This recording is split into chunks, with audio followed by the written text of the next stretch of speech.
Week 2 of the NHL season is officially in the books. We got players making NHL history. Number 500 from Getting Lucky. Incredible individual efforts to carry a team. On three will burst in on his own. McKinnon shoots. And the extremely rare goalie goal. Looking for a goalie goal. Gustafsson scores! This is a full recap of what really happened with all the madness in Week 2 of the NHL. Sunday, the Battle of Alberta.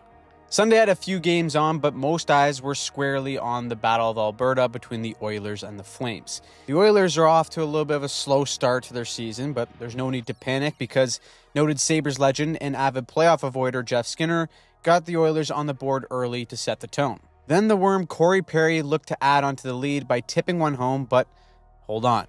Calgary pulls out the coach's challenge, and this one is coming back after what seems to be a goalie interference. Welcome back to another NHL season where no one truly knows what the hell goalie interference is. It's going to be great when we get another Brett Hull 2.0. Now, to add on to the mess, Edmonton would get a second goal taken back after Victor Arvidsson was offside on the play. That is our TSN Tina turning point, and Calgary took full advantage. They score 3 straight and add an empty netter to go 3-0 on the season, while Edmonton drops to 0-3. Quick analysis to me is that Edmonton just looks a step behind and a little disjointed in the details of their game. That could be because of an older roster, but it could also be because it's hard for them to dial in mentally after coming up short last year. Either way, it's early and there's no need to panic, right? Let's keep it in Canada and focus on the Jets, who have pulled their goalie in the first period with 2.9 seconds on the clock. Lowry snaps it back and Scheifele's there to wire it home. To make plays or sloppy plays. Scheifele scored! More teams got to start doing this. Fortune favors the bold, and of course, only this type of stuff happens to Minnesota. Hilarious. There wouldn't be another goal scored in this game until OT, where the secret assassin in Cal Connor would call game. Scheifele again, Connor, leads, fires, and scores! Winnipeg has only allowed 2 goals over 3 games, and they look like a contender to start the year. Another team in that category early on is the Dallas Stars. The Stars got a second straight shutout to beat the Kraken 2-0 and stay undefeated, just like the Golden Knights.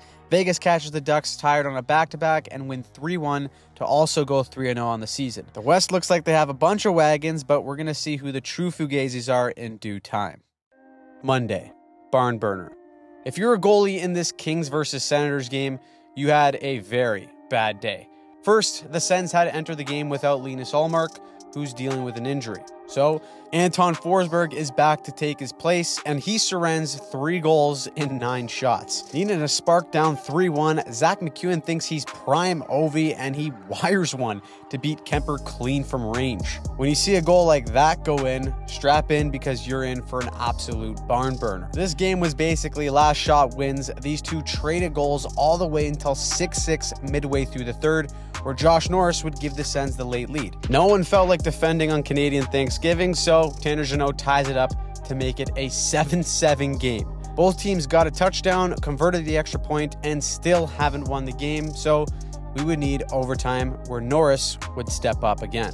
Works in, Batherson drops it out, Norris in, shoots, scores! Josh Norris! The Sens take a wild one, with defense and goaltending being optional. They win the early October barn burner and are also going to look into signing Greg Goldberg as a backup for insurance for Linus Ullmark. Meanwhile, Ullmark's former team in Boston still can't beat their boogeyman in the Florida Panthers. Early in the first, both of these teams took healthy runs at each other. First pass that gets dumped in the corner, then later on he delivers a solid check, and as he's about to get jumped, Marchand comes in out of nowhere and starts chucking him. The rivalry is fully alive, but the Panthers continue to live absolutely rent-free inside the heads of Boston. Reinhart is showing that last year wasn't a fluke, as he looks like a beast potting too, and they contained Boston without their 2 best stars in Matthew Tkachuk and Alex Barkov. The Panthers win 4-3, and they show why even without their superstars, they can still be top dogs in the East. But the New Jersey Devils are making an early case to be that team. Going head-to-head against Utah, the rookie defenseman Seamus Casey gets the Devils' first goal, and they never look back, adding another 2 while being backstopped by Jake Allen for the 3-0 shutout.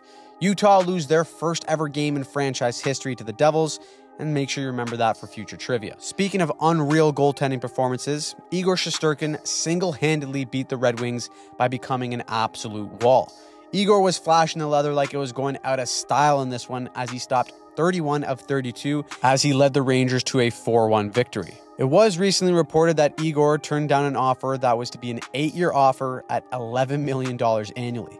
That would have been the largest contract in NHL history for a goalie. But when he plays like that, Igor's even got the opposing team coaches understanding why he turned down all that dough. Another goalie who's been absolutely dialed early on in the season is Sam Montembeault for the Habs. Taking on a Penguins team that seems determined to let down Sid at every moment, this game was actually a different story. With multi-point games from Lars Eller and Malkin in the middle, the Penguins won 6-3 without Crosby recording a single point. Go figure. The Habs' inexperience with their youngest and brightest stars will invite games like this one. And while it might be frustrating to see the mistakes and growing pains, nothing can be more tilting than what the Colorado Avalanche are going through right now. Goaltending for the Avs has been an issue. It reared its ugly head on the first Islanders goal, but this game showed that the Avs' problems stretch far beyond just goaltending. The Avs are top-heavy, and their bottom six and depth pieces are extremely thin, with them being right up against the cap and the Nichushkin situation. Guys are then forced to play above their pay grade, and everyone ends up looking worse than they actually are. The Nate Dogg must be just fuming with it being an 0-3 start, but there's still plenty of time to turn things around. Tuesday, remembering Johnny. Tuesday night was a tough night for all hockey fans as the Blue Jackets honored Johnny Gaudreau in their home opener.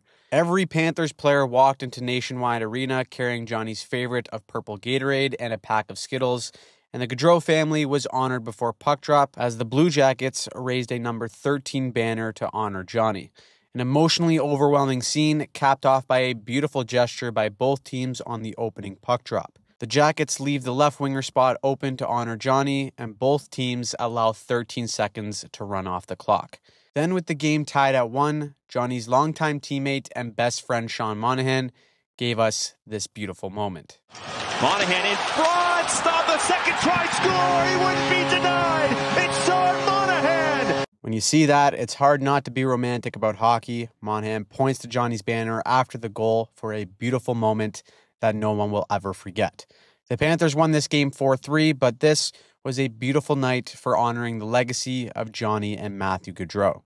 Elsewhere, the league saw the greatest active goal scorer in the NHL breaking even more records because with his 2 apples in the second period, Alex Ovechkin became the 6th player in NHL history to record both 700 career goals and 700 career assists. No goals yet for the Russian machine, but he doesn't mind as they hand Vegas their first L of the season. Now, if you want to talk about another Russian machine, then look no further than Tampa versus Vancouver, where Kucherov got this game started with already his 4th goal of the season in just 2 games. That goal was the first in a dominating 4-1 win for Tampa, who were led by Andrei Vasilevsky stopping 26 of 27. Tampa Bay was battling wash allegations at the start of the season with departures of Stamkos and Sergachev, but so far in just 2 games, they beat 2 pretty good teams in Vancouver and Carolina in rather convincing fashion. Carolina, however, was looking to bounce back, and they got their first win of the year against the New Jersey Devils. For some reason, this is the Devils' 6th game of the season, while it's only Carolina's 2nd. Thanks for the scheduling, Gary. However, the Hurricanes take full advantage and win 4-2 despite a late push from the Devils. Now, that game surely wasn't as exciting as the Wild versus the Blues. I mean, who would have guessed this game would have some theatrics, but it did. Kaprizov had a game picking up 2 assists, and with it being 3-1 Minnesota with the clock dying down, St. Louis pulls their goalie and makes the forbidden dump in right to Gustafsson, and then we see something special. At the end of the second. Buchnevich fires in, looking for a goalie goal. Gustafsson scores!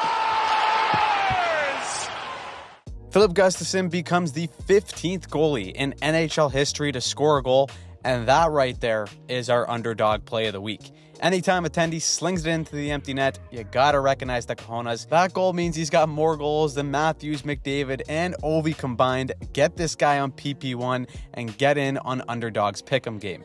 You can pick higher and lower on stats like saves, goals, and assists, just like I did here with my picks for this upcoming week. Something tells me we won't be seeing any more goalie goals though, so I'd avoid that. But Boosttober is here, and that means a special promo on Underdog for every day of the month. If you want to join, use promo code HockeyPsych in the link below to get up to $1,000 in bonus cash and free picks while ensuring to play responsibly.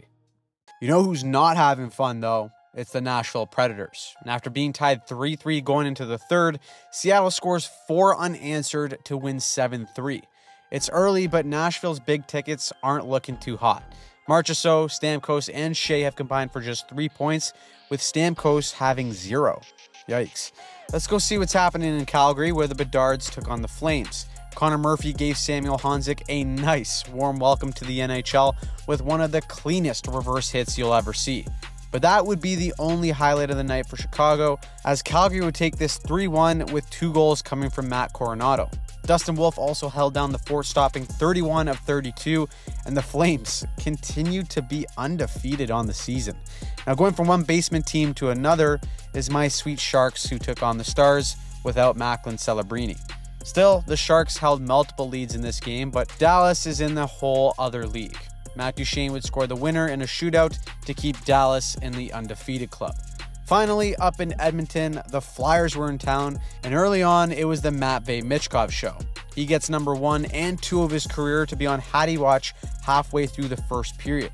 Edmonton would score back-to-back goals in the second, but Philly would still lead 3-2 entering the third. Despite being in the game, the Oilers just looked disinterested and not involved emotionally. But then Sean Couturier bumped right into Stuart Skinner, and that sparked Troy Stecher to reluctantly hop in and defend his goalie. You can tell he doesn't want to do it, but he does because that's what hockey's about. The next shift, Perry goes with Farabee, and the Oilers seem like they actually gave a crap about this game. McDraisaitl comes alive to tie it and eventually win it in OT to avoid the media disaster of going 0-4. They get their first win of the season in hopes that they don't get to experience deja vu from last year. Wednesday, Milestone Magic. The Buffalo Sabres were in town visiting the Pittsburgh Penguins, and this one looked like it could get ugly quick, with Buffalo having a 3-1 lead just halfway through the first period. This game was a reminder that we should send Tristan Jarry to Shanghai because he is absolutely struggling right now.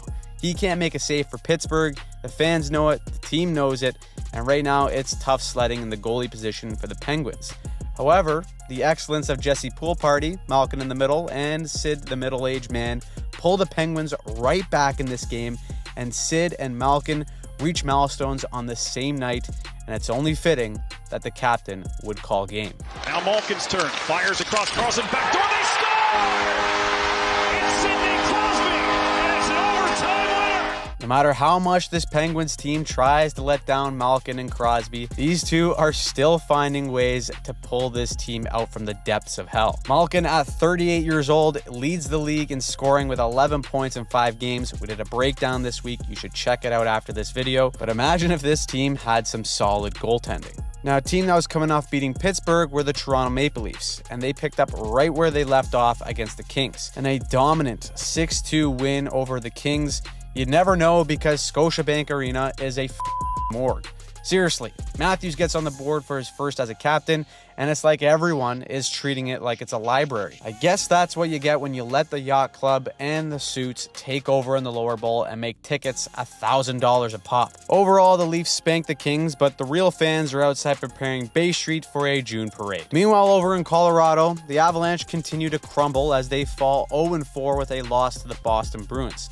This one was all Boston early on as the Bruins led 4-1 halfway through the game and were nearly doubling the Avs in shots at the end of the second period. The Avs had a late push, but Johnny Beecher, who not only wins the most Boston-sounding name award, also won the game as he sinks the empty netter.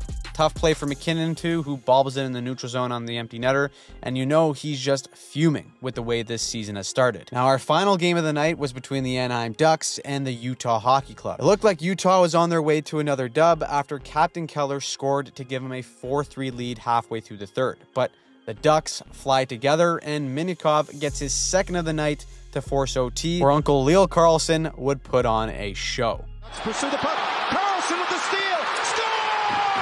Leo wins it in overtime! That is just absolute filth from the 19-year-old. The hockey club has now lost 2 in a row, which means that they're officially on the ropes of getting relegated in the Premier League.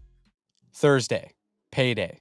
Before the games on Thursday night could begin, the Dallas Stars announced that they had made Jake Ottinger the NHL's newest $66 million man.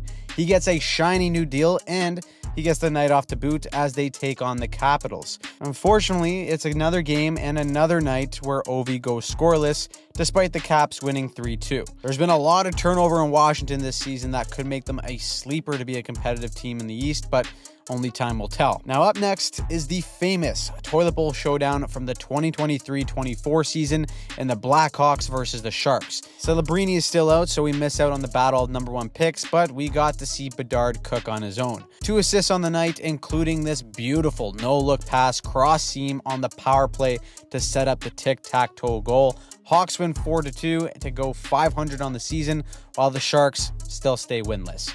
Meanwhile, the Atlantic Division is once again looking how it does every year.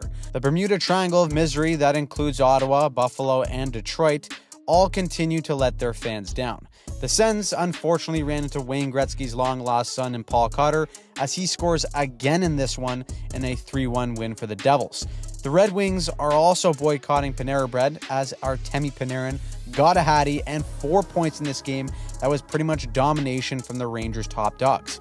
Yet Buffalo has zero excuse not to capitalize on a weaker opponent in Columbus, but they decided to start the game half asleep as they didn't record a shot for the first 10 minutes of the game. I don't know what the hell is in the water in Buffalo, and I'm sure we will do a breakdown on their mess at some point, but no matter the personnel over there, they just can't get it together. The odd team out in the Bermuda Triangle of Mid in the Atlantic is the Canadiens. They have the LA Kings, who have been all over the place defensively lately, but that's why you call Big Save Dave.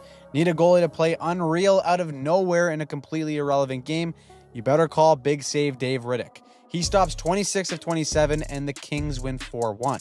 It's also looking like, once again, Nikita Kucherov and the Tampa Bay Lightning will be an opponent that no one wants a part of if they make the postseason. Kucherov scored another 2 goals, and beyond that, the line of him, Point, and Gunsel was almost unstoppable. If you watch that line specifically in that game, they generated a ton of scoring chances, and they made a stout defensive team in Vegas look lost at times. Tampa takes it 4-3 with Kucherov's cheeky tough angle shot being the late game winner. While that's going on, their rivals and defending cup champs had the Canucks, and we saw the first ever Latvian versus Latvian fight in NHL history between Bluger and Belinskas. Somebody fact check me if that's true, but honestly, I don't remember another Latvian versus Latvian tilt going on in the NHL. Either way, the Panthers are still missing Barkov and Tkachuk, but a tight game right from the start would go to the Canucks, with JT Miller being the OT hero. The Canucks avoid the Canadian media onslaught by picking up their first win of the season. Now, hey, everyone wake up. The Islanders are on. Said no one ever. Now, I'm sorry. I actually do want the Islanders to be good, but my God, they are so offensively challenged from a personnel standpoint that it's painful to watch. They've outshot all their opponents so far this season, but finishing has definitely been a challenge, like it's been pretty much every other year. But both goalies in Joel Hofer and Ilya Sorokin shined in this one, but Jake Neighbors scores an OT to finish the 1-0 barn burner. Down in Nashville, the Preds have somehow had a worse start than the Oilers, and it continues to get worse as McDavid pots his first of the year for it to be the eventual game winner. The Preds are 0-4, and I think the boys are just a few losses away from finally being due for another trip to U2's next concert. Lastly, a team that is feeling it offensively is the Seattle Kraken. Not only did they welcome Matvei Michkov to the NHL with a huge hit, but they put up 6 in this game and have now scored 13 goals in their last 2. Contributions up and down the lineup is exactly how this team shocked everyone in the 2023 playoffs. And if they can do the same this season, they can get themselves back in the dance. Friday, return of the Nate Dog. As usual on Fridays, it was a light night of hockey with only 3 games on, and it started with the Penguins and the Hurricanes. Pittsburgh looked emotionally hungover from their win over Buffalo, and the Hurricanes basically rolled right through them in a 4-1 win. Bad news for Penguins fans is that Tristan Jarry didn't start in this one, as it was the 22-year-old Joel Blomqvist, but it wouldn't matter anyways because the Hurricanes defense was suffocating. They held both Crosby and Malkin without a shot in this one, and they cruised to a 4-1 victory. Also, a big congratulations to Winnipeg, as it was their turn to beat up on the San Jose Sharks. They dropped 8 goals on those poor fellas, and Cole Perfetti popped the confetti. He got a new deal in the offseason, and he puts up 4 points in this game, which was a spanking. It may not help much in the outcome, but just by their first game, you can tell how much this Sharks team thrives off the young energy of both Macklin Celebrini and Will Smith. Until they're back in the lineup, welcome to the basement. You can sit beside the Colorado Avalanche, who are still winless on the season, going up against the Ducks. This one was a roller coaster for Colorado. First, they go down 2, then finally Middlestat breaks through to Barrie, and that sparks 3 straight goals from the Avs to take the lead. So far, though, it's been Murphy's Law for the Avs this season. Anything that can go wrong will go wrong, and trying desperately to hold on in the final minute of the game. They're blocking shots, there's close calls everywhere, but with 12 seconds left, Troy Terry ties it up, and the body language is just completely dejected from the Avs. They could taste victory, and the Ducks ripped it out of their hands to force overtime, which, by the way, certainly made the Avs commentators feel quite queasy.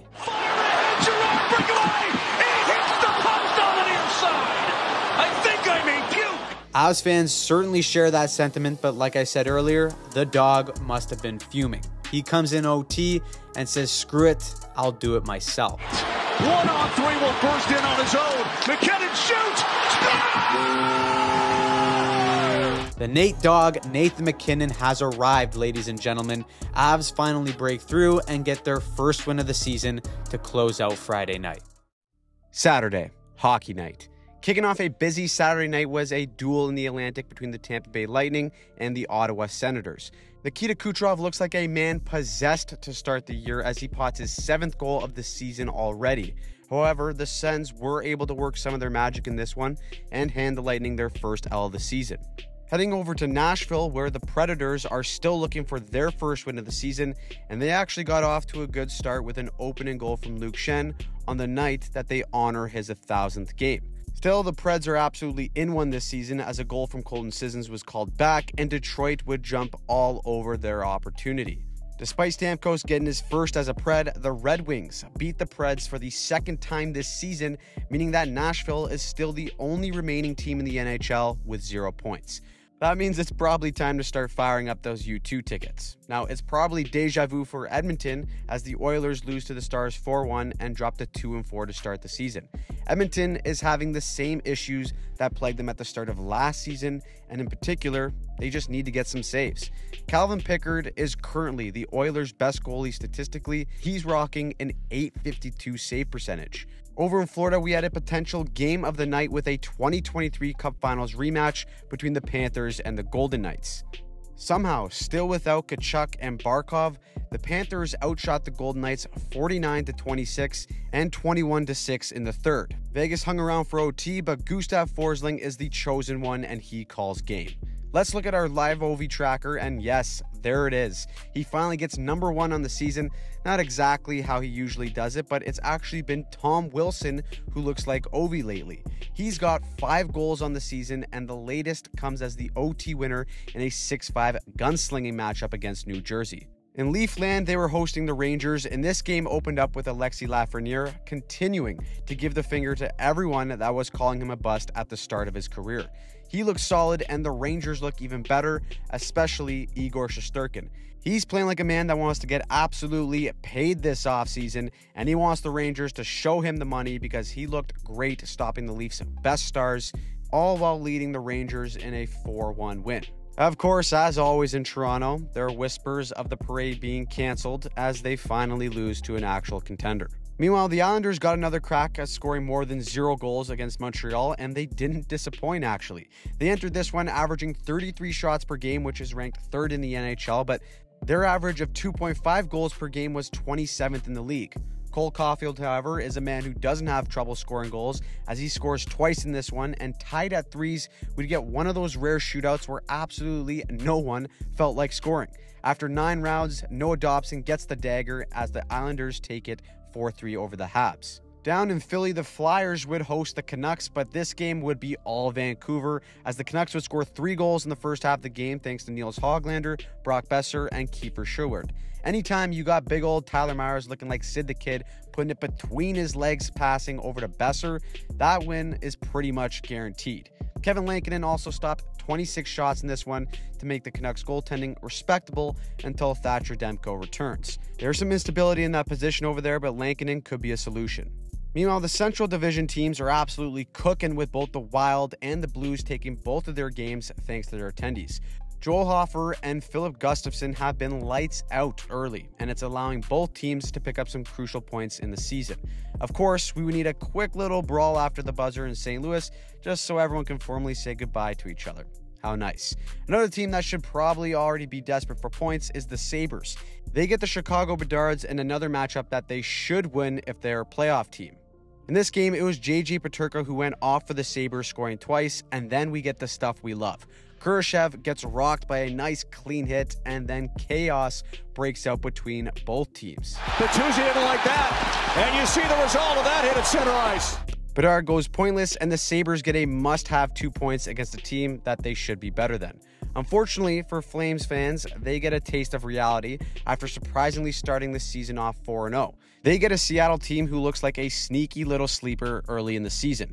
Jordan Eberle gets the OT winner, and Joey Decord is so hyped that he actually misses everyone as he goes to celebrate. Shake it off, Joey. I'm sure no one saw that. Finally, we had the Utah Hockey Club versus the Boston Bruins. For 60 minutes, this was a low-scoring defensive battle, with Boston holding on to a 1-0 lead for most of it. But Vladdy Kolyachonok, not Ilya Kovalchuk, gets a pass with speed and blows by Boston's D to tie it up with 5 minutes remaining. With the crowd buzzing heading into OT, Kesselring would blow the roof off the Delta Center. Cooley looking around across. Kesselring, he scores! Michael Kesselring! And the OT winner sends him home! The hockey club wins, avoids relegation, and continues to be one of the more exciting teams early in the season. At the end of the week, Sam Reinhart leads the NHL with 12 points, Kucherov leads the league with 7 goals, and the Winnipeg Jets are the only undefeated team left in the league. So, what surprised you in week 2? What pissed you off? Who's better than you thought? Let us know in the comments down below. We do weekly recaps every Sunday, along with team and player breakdowns throughout the week. So subscribe to the channel and watch some of the videos here.